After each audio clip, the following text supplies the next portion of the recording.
I wasn't sure if I was going to be able to come up with favorites this year because I'm on a no spend, but don't worry, I came up with some, and surprising no one, a lot of them have to do with dialysis. Hi everybody, today I am going to be talking about some things I have been loving in the last quarter, 3 months or so. Even though I do love to talk about consumerism and not buying things, and I'm in the middle of a year-long no spend, and I'll leave that information down below. At the same time, I still need to use stuff, and I'm not a minimalist. I do like to find things that make my life better, whether they make my life more comfortable, provide more ease in my life, whether they make my life more interesting or more fun, or whatever. I like to find those things, and sometimes if they're really awesome, I like to share them with you.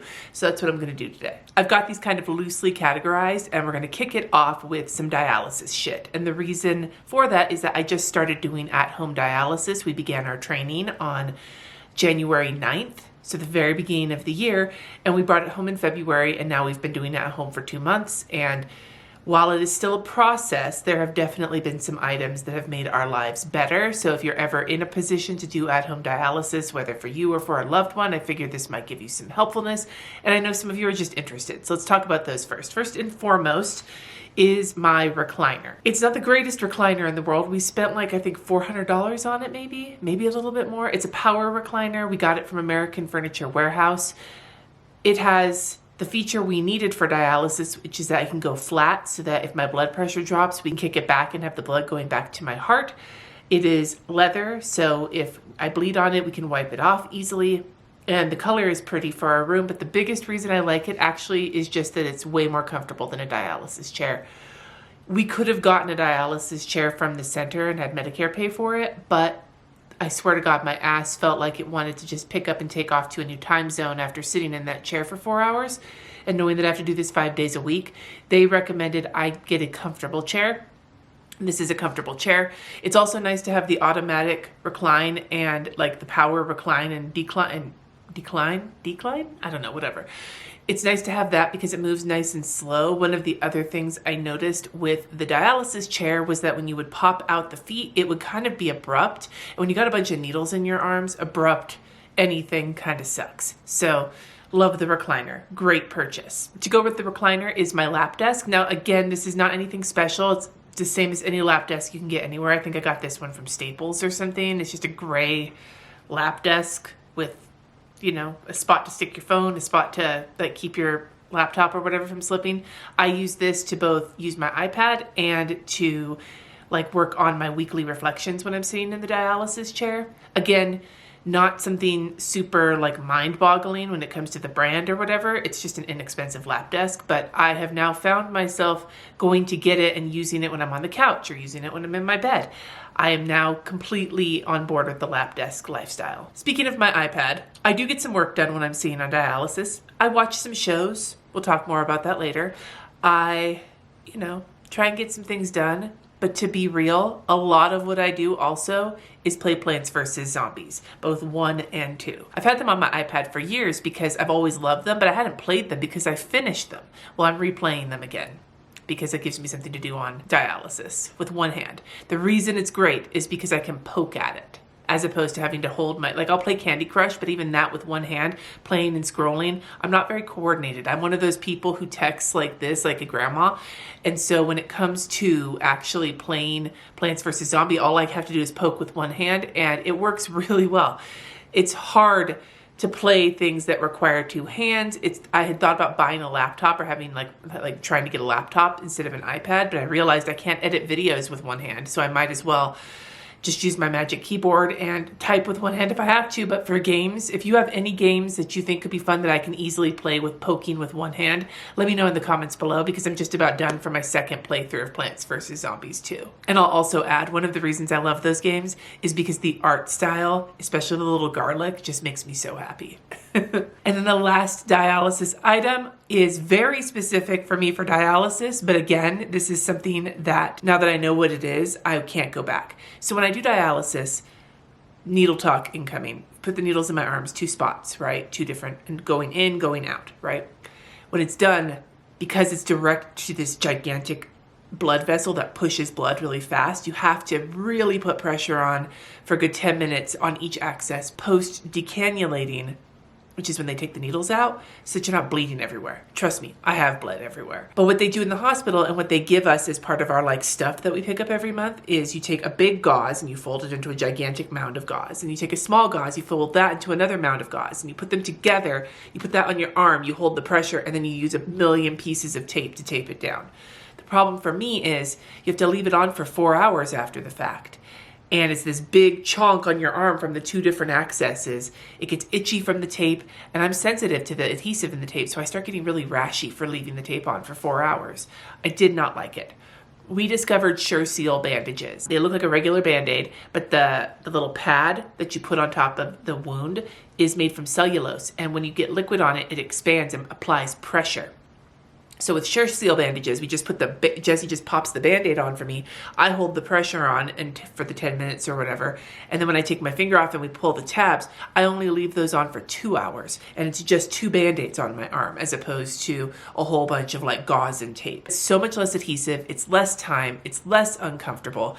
It's just overall so much better. The hospital doesn't provide those, so we have to pay for those rather than going to be billed by insurance, but it's worth it to me for the level, like the quality of life upgrade that it is. So Sure-Seal bandages. If you ever have to do dialysis or you know someone on dialysis, 10 out of 10 recommend. Let's move to food because food is awesome. So I actually have 3 kind of food recipe-ish sort of things, and they're not very complicated. The first is the matcha that I'm using. So I am trying to kind of mix up my caffeine source in the morning just for the fun of it, and also because I like the variety. I love regular tea, black. I love having like a latte that I make with my Nespresso. What I've really been into making is a matcha. And the matcha I've been using is this barista blend matcha from the company called Jade Leaf. It's really nice. It is very lightly sweetened, but just enough to kind of take the edge off of like the matcha-ness of it and give it like a little bit of sweetness where you don't have to add anything to it in terms of like vanilla syrup or whatever.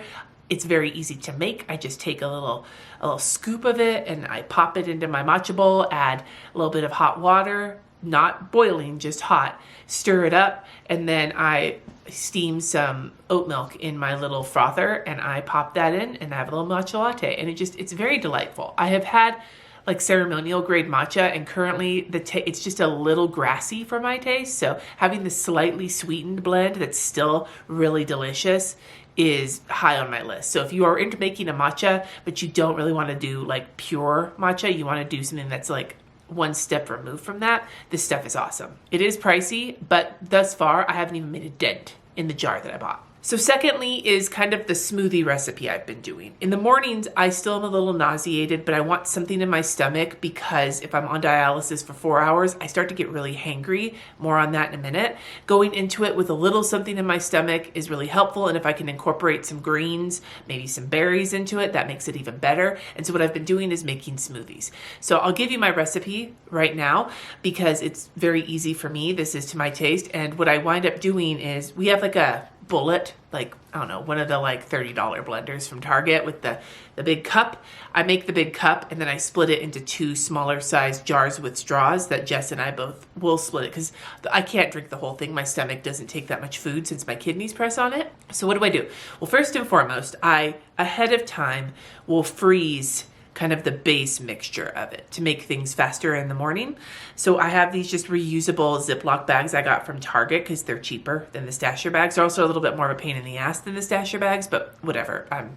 Cheaper is fine with me. And what I put in each of these bags is a handful of baby spinach and then half a cup of frozen strawberries and half a cup of the frozen like triple berry blend, which is raspberries, blackberries, and blueberries, I believe. I get them both either from Target or from like King Super, which is our local grocery store. I just buy the big bags because Sunny and I both make smoothies. Sunny doesn't use the spinach, but they do use the berries and the strawberries. I also take a banana, depending on the size of it, usually half to 3/4 of a banana. I'll break it up into chunks and I'll throw it into one of these bags, and those I'll freeze. Then when I make a smoothie, I get one of those bags out. I dump the whole thing, bananas, berries, spinach, everything into the cup. I add yogurt on top. Lately, it has been a wee yogurt. The strawberry flavor is my personal favorite, but I'll also use the little yogurt smoothies from Trader Joe's. I just add some yogurt to it to give it a little bit of protein and a little bit more flavor. And then I will fill the cup, as much liquid as can go in around all the stuff, to almost the very top with orange juice. And then I'll top it off with a splash or two of oat milk to kind of cut the acidity. Then I'll blend it, I'll pour it into the cups. I'll usually stir in another splash or two of oat milk to kind of make it a little bit more liquidy and easy to drink. The reason I don't do more oat milk in the cup is because usually with all that shit in there isn't enough room. But there is usually enough room to kind of top it with oat milk once I pour it into the other cups. And that's it. I stir it up, drink it. It's usually gone by the time I get home, and then I can start dialysis. And then when I'm on dialysis, this is kind of a weird thing to mention in favorites, but it's absolutely a favorite for me. Some fucking sourdough toast with some butter on it. Swear to God, dude. It has become almost a ritual for me while I'm on dialysis to ask Jesse or Sonny to bring me some sourdough toast. Now, it's important that they don't over toast it because I'm only eating with one hand, and the more toasty it is, the more crumbs I collect in my bra. But if it is lightly toasted with some butter on top, when I start to get hungry part of the way through dialysis, it gives me something really kind of mild to eat that doesn't make me feel pukey. I have stories of my sister eating some stuff on dialysis and then spewing it everywhere. You don't need to hear those stories. But it's a light snack, and it just takes the edge off until I get off of dialysis and I can make myself something more substantial. So just saying, sourdough toast totally slaps. I have one beauty item for this month. This was actually a birthday gift. Fun story. When I was in high school, I had no idea how you were supposed to do your hair. I have the most flyaway, wavy, fine, but lots of it kind of hair. And so in high school, I'd always just pull it back into a ponytail or something because I didn't know what else to do with it. And I could never understand why people had such sleek hair with flipped ends and or the people who people whose hair looked nice. I just assumed that's what it looked like when they brushed it. I didn't really know about hot tools besides hot rollers and a curling iron. That's all I knew about. Now as an adult, I have a better idea of things. And when I've been getting my hair cut in this kind of lightly layered style, which I'm really excited about, my stylist, I know about flat irons, and I would flat iron my hair, but it'd always be so fucking stick straight, and it just wouldn't look as cute as when it was all flipped out by the hairstylist. Well, I talked to my sister, who actually knows all sorts of things about hair, and she recommended the Revlon One Step to just use that to quickly lightly dry your hair and flip out the ends. And now that I've gotten the hang of it, this thing is fucking amazing. It's only $30 or $40 depending on where you buy it, and all you do, but my sister taught me, was wait till your hair is about 80% dry, and then you just comb through it with the Revlon One Step and then curl it around to create the little flip, and there you go. Holy shit, game changer for me.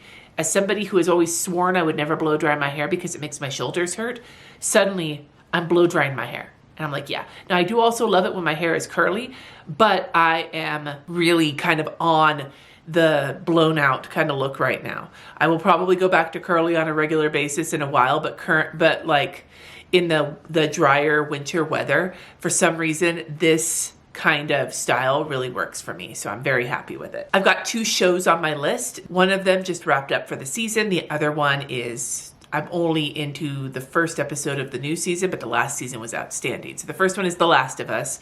I don't think I need to go too far into this if you haven't watched it yet. If you're into post-apocalyptic horror and people drama, more on the people drama than the horror. There wasn't as much of the fungus zombie people as I expected there to be, but I understand it's not a video game, it's a TV show. You gotta show the show stuff, the interpersonal drama. I have really enjoyed it. I especially love the relationship between Joel and Ellie, the 2 main characters. I find it to be extremely just awesome to watch. The way that they play it, the way that it develops and everything else. It's just... And the 3rd episode with Bill and Frank, oh my God. Jess was crying. I was not crying, but close. It hit so hard. Just very good emotional drama in a horror setting. And as I love both of those things, it's like catnip to me. Speaking of catnip for Cindy, the other show I have fallen down the absolute rabbit hole and I'm just obsessed with, and that's not an exaggeration, is Yellow Jackets. So Yellow Jackets is basically if you took Lord of the Flies and you crossed it with Mean Girls, or you take Alive, the Uruguayan rugby team from the 70s that crashed in the Andes, and you crossed it with Heathers. It's about a soccer team of high schoolers in 1996. They're all the class of most of them are the class of 97, which all automatically pulls me in. I'm class of 97. So the music from the 90s scenes, oh my God, there's a scene where they're all singing Shoop together, and I'm like, fucking welcome to my high school years, right? So they have the 90s, the soccer team crashes in the mountains, and some shit goes down. And then you have the surviving members in like current times dealing with their trauma. The cast is outstanding. The younger and older versions, it's just like chef's kiss. Melanie Lynskey, who's also in The Last of Us, plays the lead character. Her character is the one that I kind of identify the strongest with, not because I do some of the things she does in the show, but because of where she is in her life. I'm sure people of all ages can enjoy this show, but as somebody who is like that age, there's something about how real it feels. It's this idea that like people think that girls can be so like collaborative, but girls are vicious. Girls are vicious, and that doesn't change. And how does trauma impact them? And how does dealing with all of these things, how does that impact them? It's got Juliette Lewis in it. It's got Christina Ricci in it. Elijah Wood is going to be in the new season. Like, it's an awesome show. It is dark. It is funny. It is scary. It is tense. It's like a thriller, but it's a mystery, but it's a comedy, but it's a horror show. It's supernatural. Or is it? Like, I recommend it. And if you are interested in it, the second season has just started. So by the time you see this, I think 2 episodes will be out. I've only seen the first episode as of the filming of this video. Also, I guess just to say for both of those shows, if you haven't yet, The Last of Us is on HBO, and Yellow Jackets is on Showtime. I actually picked up the Showtime subscription on Amazon Prime Video just to watch this show. And I was only going to see if I liked it I was going to watch it during the trial, and I've decided, like the trial period, and I've decided, okay, I'm just going to keep it till this show's over, and then I'll drop Showtime until it comes out again, doing the whole Game of Thrones HBO shuffle. Lastly, let's talk about my planner shit. None of this should surprise you if you've been following along. First and foremost, it's kind of a combo. It's my Sterling Ink Common Planner and my Moterm cover. I am using these for work. Everything in my favorites for this section is for work mostly, but like these 2 things are working. The cover works great for me because it's protecting the planner and it has the bookmarks and it just feels really luxurious. But ultimately the planner is just working really well for me. I haven't figured out what to do with the week sections, but the quarterly, monthly, and daily pages are all getting used consistently. I've gotten through a whole quarter of using it as a work planner, and I have no plans to stop using it, which is not usually what happens for me with work planners. Usually each quarter I try something, and then by the end of it I'm like, fuck this. But I'm really loving it. Still not a huge fan of the paper. It's still smeared, and I also don't like the pens smearing on me, but because I'm not trying to be super aesthetic with this planner, it doesn't bother me too much. It's just kind of annoying. As a matter of fact, it smeared on me earlier today. If you would like a video on the pens I've been using in it and the things I've been trying in it, let me know in the comments below. I am definitely not one of those people who is super deep into like the Hobonichi Tomoe River paper rabbit hole. This is the only one I'm using. So as somebody who has tried a lot of pens but isn't really into these kind of planners, if you want to know my favorites, just let me know in the comments. Anyway, both of these together though have become like my great way to just sort of track a few things and to stay on top of my daily tasks. It's always on my desk. It's always open unless it's up with me during dialysis when I'm working in it for doing my reviews and whatever. And I love it. I'm using it in conjunction with the HB90 system, and I am feeling really settled into it, and that is a good feeling. The other thing I'm using right now is something I've used before, and I struggled with it, and I think I might have gotten past that initial hurdle that I never really cleared the first time I used it, and that's Notion. I was using ClickUp. I loved ClickUp. I think I've mentioned it in previous favorite videos. The problem with ClickUp for me, and I talked about this in a recent video, is that using it on the iPad one-handed during dialysis was really difficult for me. I was not able to do the things I really wanted to do as easily as I wanted to do them. And because I'm on dialysis 5 days a week for 4 hours a day in the chair, I need to be able to get some work done. And so switching to Notion has made that a lot easier. I love my new Notion setup. I'm still really digging into it. And I know I said I would do one, and I will do one in the next month or so once I get the hang of it. Unless you're a patron, that replay is already up. I'm really enjoying its ability to kind of capture all of my shit. I can look at it, be organized, and then pull from that and write in my Sterling ink what I want to get done that day. And that's kind of my workflow right now when it comes to task management for work. It's just really helpful. It's aesthetic. It's a lot though, I will add. And that's why I struggled with it the first time. Trying to get yourself set up and into a groove can take some time with Notion. But once you do that, it can be pretty rad. And that's where I'm at right now. Anyway, those are all my favorites for the quarter. I'd love to hear from you in the comments below, something you've been loving these last couple of months. I know I love to talk about consumerism, but in these videos, it's okay that we enable each other as long as we're doing it with things that are genuinely making our lives better in some form or another. And Plants vs. Zombie is entertaining me. That's making my life better. So, spoiler alert, you may find Daisy Jones in the 6 in next quarter's favorites video. Anyway, thank you so much for watching. Subscribe if you haven't already. And until next time, my friends, peace.